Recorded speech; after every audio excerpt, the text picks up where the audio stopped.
I'm Dimitrios Papadimitriou. I work at 50 Hertz Transmission, the electricity TSO for the eastern part of Germany. And today I'm going to present to you the system study that we did with our colleagues from the rest of the TSOs in the Baltic Sea region in the context of the BOGI, otherwise known as the Baltic Offshore Grid Initiative, which is a consortium of all the TSOs around the Baltic Sea, trying to foster coordination for the offshore grid and offshore wind in the region. We did this system study, taking a look at the offshore grid for the Baltic Sea in the year 2040. We'll go through the study background and the modeling approach, and then I will get you through the results of the base case and the sensitivities that we did, and then in the end we'll have some time for questions. So, I mentioned what the Baltic Grid Initiative is already. In general, Europe is progressing rapidly with the energy transition, but we're also facing challenges and uncertainties, both on the economics part, but also politically. And a regional planning approach could help mitigate both in a way. There have also been numerous amount of calls from different stakeholders to have a more regional planning approach, such as from the European Commission. And as TSOs, we try to take the initiative in doing so. This study builds up on the 10-year network development plan, 2024, that happens on the NSOE and NSOG side, and tries to provide a close-up for the Baltic Sea, close-up look for the Baltic Sea region with a broad view on different sensitivities. Our aim was to provide a more detailed analysis, moving from the identified TYNDP corridors to potential project portfolio for 2040, support a better understanding of how these cross-border projects can contribute to regional system needs, and also to analyze the interdependencies of a sector-coupled Baltic energy system. And in our case, by sector coupling, we mean electricity and hydrogen. Starting with the modeling approach, the target year we chose is 2040. This makes sense to us because, first of all, choosing a target year beyond that would be really difficult to assess the assumptions that we have, and also many decisions that we'll be taking in the next coming years will shape how the system, in terms of the electricity grid, looks in the year 2040. So we think it's a good target year to choose for this analysis. As a base model, we used the TYNDP 2024 National Trends PLEXOS model, which follows the national targets of the different countries, and it's a dispatch optimization model that's being used on the NSOE side in the TYNDP to do, for example, the cost-benefit analysis. Of course, since we want to take a look at investment portfolios, we enabled the investment optimization in PLEXOS for this model in the Baltic Sea region, and especially for offshore wind generation capacities, offshore transmission infrastructure, both on the electricity and the hydrogen side, and electrolyzer capacities. Of course, wherever we had available data from the new TYNDP 2026 cycle, we tried to update the model to be as current as possible. And also, especially for the Baltic Sea region, we had submissions from the Baltic Sea TSOs for different things, such as the electricity and hydrogen demand projections in the year 2040, what are the installed and also the potential generation capacities, potential especially for offshore wind, what is the starting or reference grid that we have in our study, what are the maximum interconnection potentials that they expect their respective countries to be able to develop until 2040. And of course, we try to have investment costs and commodity prices and also CO2 prices that reflect the new TYNDP 2026. In terms of the starting electricity and hydrogen grid, this is an important aspect of the model because, of course, it builds on this starting grid. For the offshore part of the Baltic Sea region, we chose the 2030 offshore grid as a basis, where on it we can build the rest of the system. And for the onshore grid, we used the TYNDP 2004-2035 grid, where we also added some updates to it, such as different onshore projects that are expected to be completed before 2040. And we also allowed some fine-tuning in terms of investments to happen there on the onshore borders. For the rest of Europe, parameters and generation capacities, demands were updated, but throughout the optimization are kept constant. So we only focus on the Baltic Sea region in this study. And particular care was given to how to set up the offshore grid topology in the model.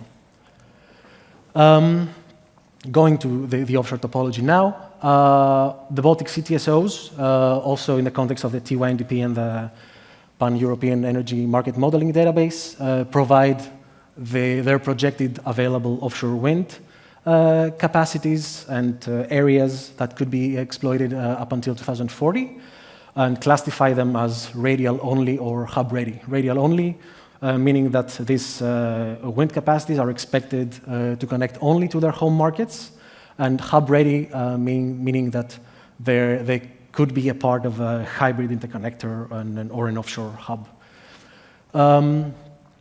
Maybe to explain a bit what a hybrid interconnector is.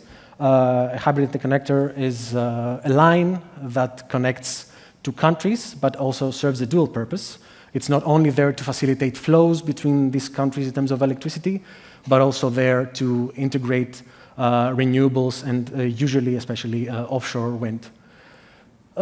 Similar to the setup that is shown here in the picture, where you could have two hub-ready offshore wind farms in the Baltic Sea region that connect between themselves and also are part of a larger interconnector that connects Germany and Sweden, as an example.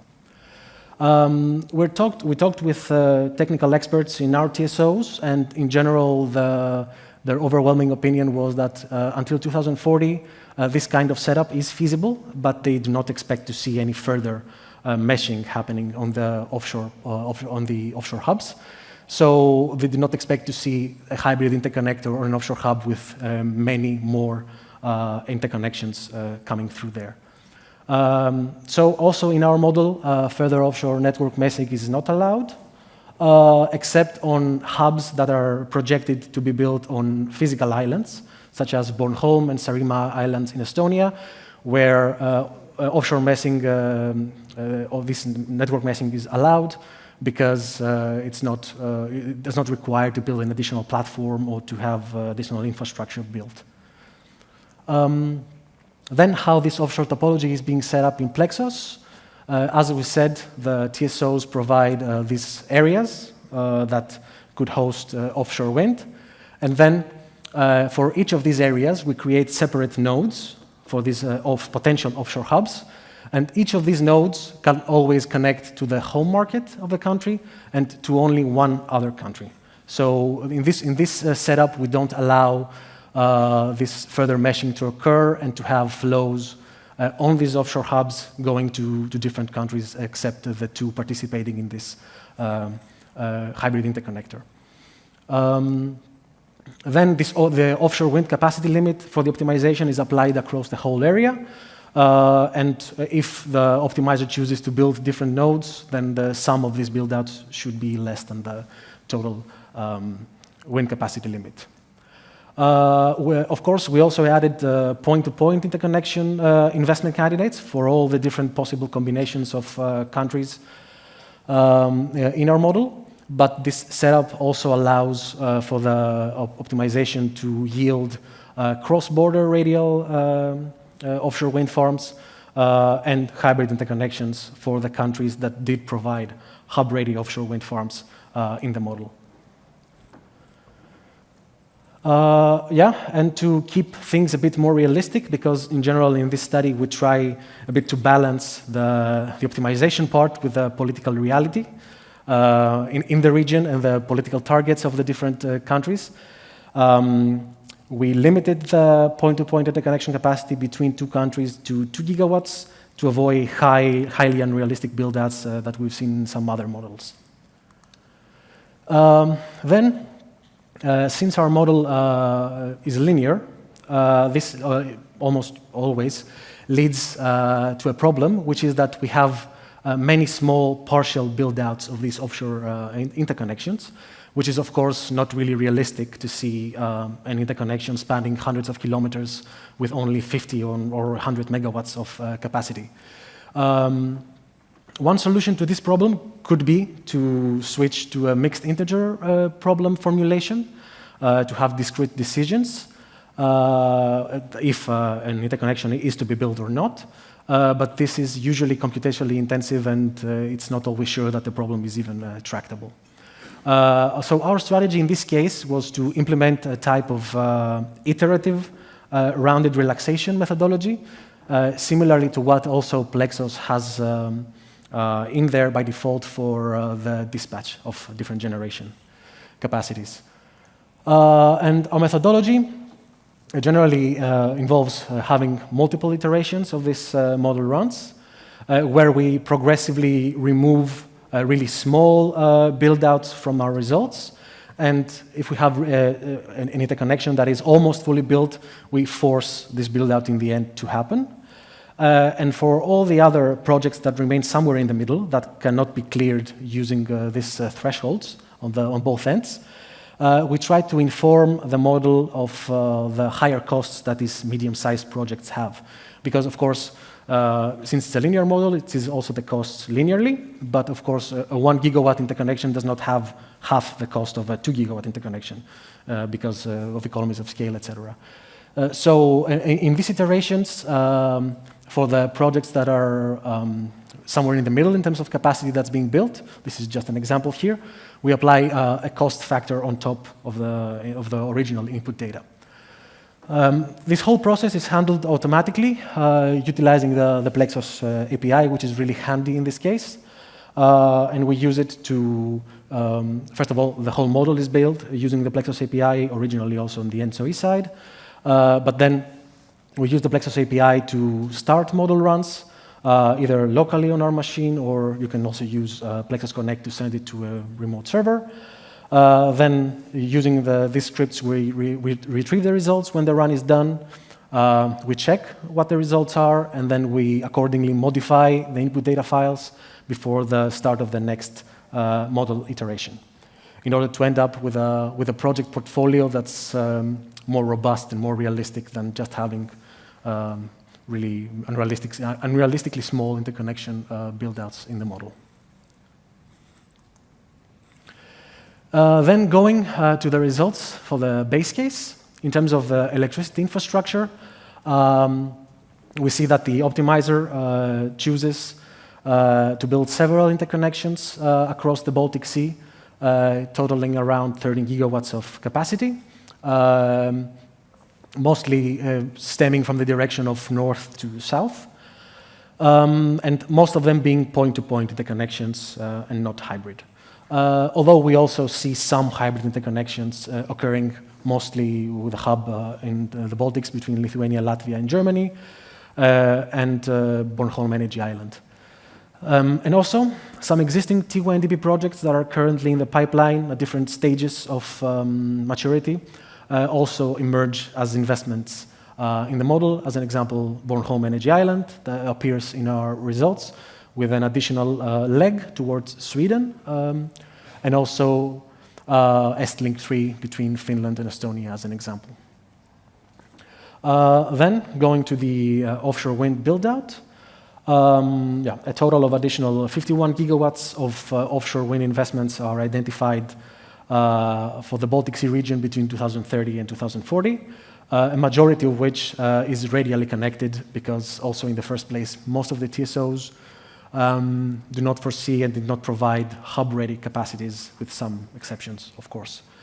A part of this offshore wind capacity, around 9 gigawatts, is used for direct off-grid hydrogen production, otherwise known in the TYNDP as DRAs, dedicated renewables, which, is not shown on the map here, but also exists in different countries.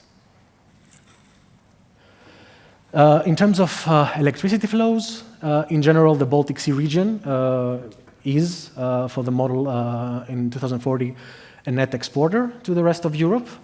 In all the lines that we identify, we see there is a clear direction of the flows going towards one country usually, but there's always some bidirectionality of these flows, and it's something that we've seen in other analyses as well, which helps smooth out price peaks in all countries that are part of this interconnection setup. Among the Nordic countries like Denmark, Finland, and Sweden, each country has a net exporter position of about 15 to 30 terawatt hours per year. For the Baltic states, it's a more balanced picture. We see that they export and import more seasonally. And again, this aligns with other analyses that we have done before, where we saw that interconnections between Germany and the Baltic states are utilized in a different way during winter and summer, where in winter you have offshore wind being transported from the Baltic states towards Germany and then the rest of main part of Europe. And during summer, you have an excess of PV in Germany, which then gets exported towards the Baltic states. But in general, they have a more balanced net position and also facilitate flows from the north of the region in Finland towards the south to Poland and Germany. Which, in turn, Poland and Germany are modest net exporters, although, of course, they exhibit significantly higher trade volumes than the rest of the countries in the region. But they also serve as a transit hub for electricity flows to flow from the Baltic Sea region towards the rest of Europe, Central and Southern Europe. And also just another point to mention, for all these interconnections, we saw a really high utilization rate. Briefly, for the results of the base case for hydrogen and electrolyzers, we see for the electrolyzer build-out, we see about 40 gigawatts of extra onshore electrolyzer capacities being built in the Baltic Sea region in these years. A large part of this capacity is being built in Finland and Poland in the model. And in terms of Finland, that is driven by the really high renewables potential that exists in the country in the models, and a really strong local hydrogen demand in Poland. In the other Baltic Sea countries, we see 1 to 6 gigawatts of additional electrolyzers appear, depending on the country. In terms of hydrogen grid infrastructure, in our model, we did not see a huge amount of investment in hydrogen pipelines. That to us indicates that there is no bottleneck in the H2 transport in the Baltic Sea region with the reference grid. But of course, hydrogen grid infrastructure is not the scope of our analysis at ENTSO-E. Then, in terms of hydrogen flows, the picture is a bit varied. Some countries have a strong exporting profile, like Finland and Denmark, while others are really strong net importers, like Germany and Poland. And in general, in these models, while the Baltic Sea region provides a significant amount of hydrogen production that also ends up in the rest of Europe, then in the end, if you take the whole of Europe into account, about 50% still comes from world markets, and it's imported.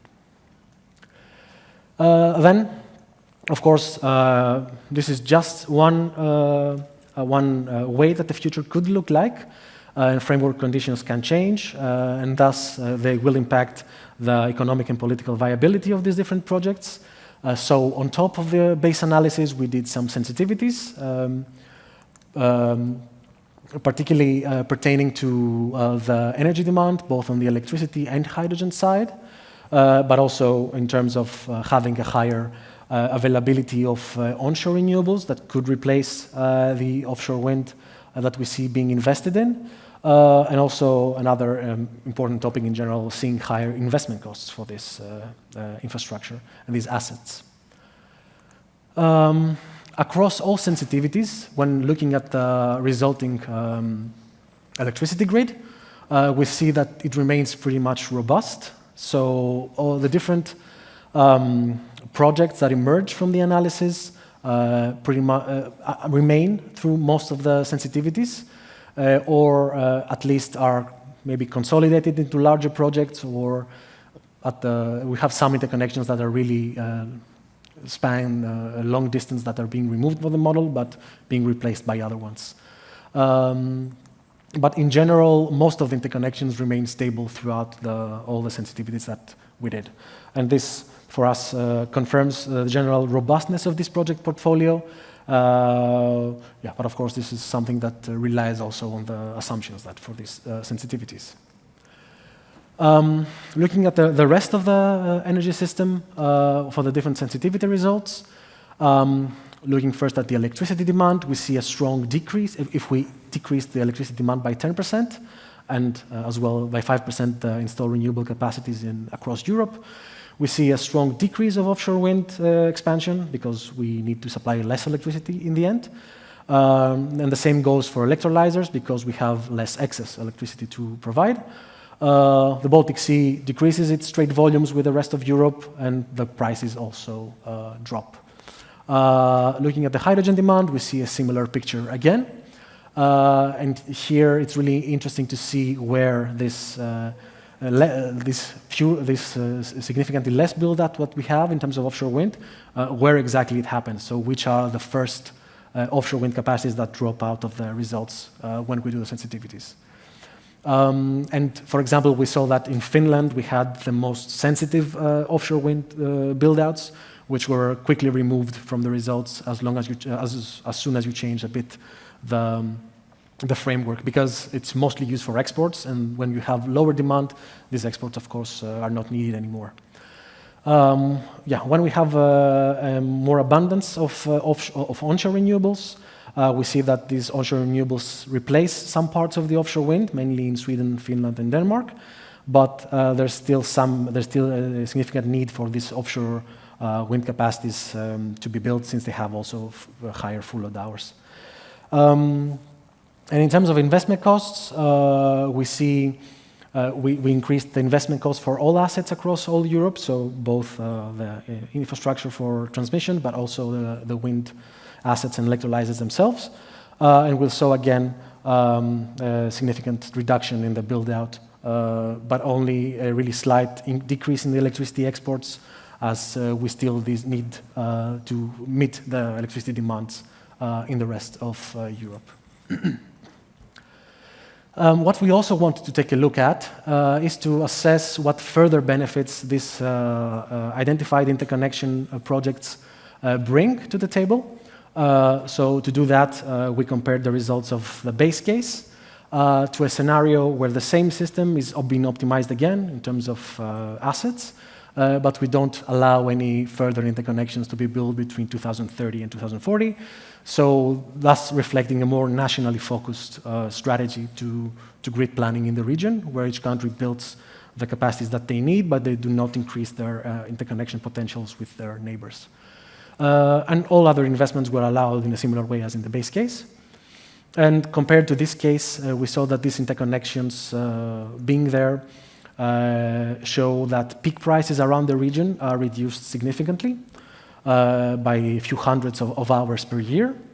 We have CO2 emission reductions of about 2.2 million tons across Europe for the model year 2040, and about 2 billion euros of system cost savings for 2040 are realized, not even taking into account the potential societal costs of carbon that could also be added on top. Yeah, with this study, the Baltic Sea region and the TSOs that take part in the BOGI try to position themselves a bit as front runners in regional offshore cooperation. Of course, there are other great examples of regional cooperation, such as the OTC in the North Sea, that have been doing some amazing work. But yeah, with this study, we wanted to make a first step also for the Baltic Sea region to be a part of this approach. And we try to create a coordinated basis for discussions with policymakers and to foster the collaboration between the TSOs, governments, and project developers to further advance the ambitions in the Baltic Sea region. Yeah, I've also have the download link for the study here and the press release that, for the TSOs. And yeah, thank you. I'm open to any questions you might have.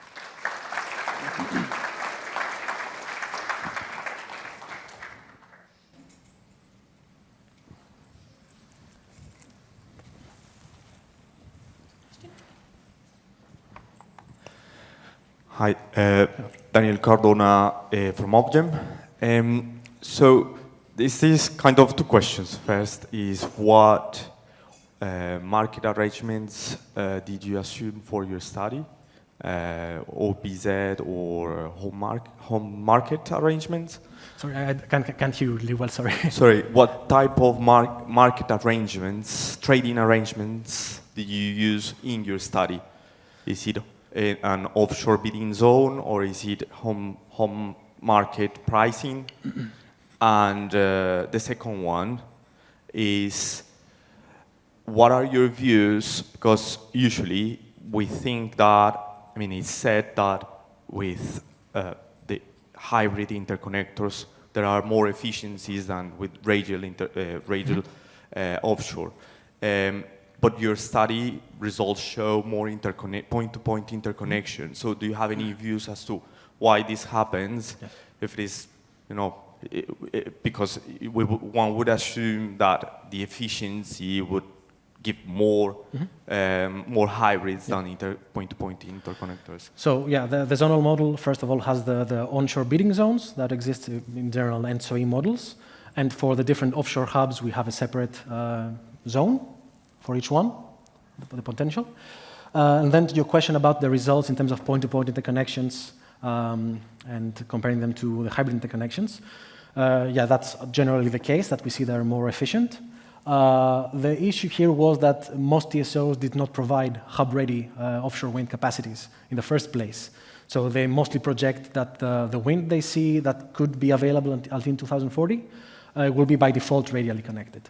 So by the initial assumptions, we did not have many candidates of that could formulate a hybrid interconnector. And when we did, like the hub in Lithuania, for example, that was provided, or Bornholm Energy Island, we saw these investments coming out, right? But for the rest of the countries, they just opted to have purely radial offshore wind connections. So in the end, we can't see by default a hybrid interconnector there. Yeah.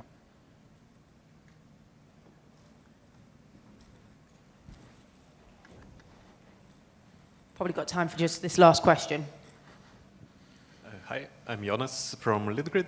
Thank you very much. Maybe you have some insights on Poland and why didn't we see any interconnector build out there? Yeah, it's a similar story again in terms of input data. Although the Polish colleagues were extremely helpful, provided us numbers, were along with us in terms of analyzing the results and yeah, in the whole study.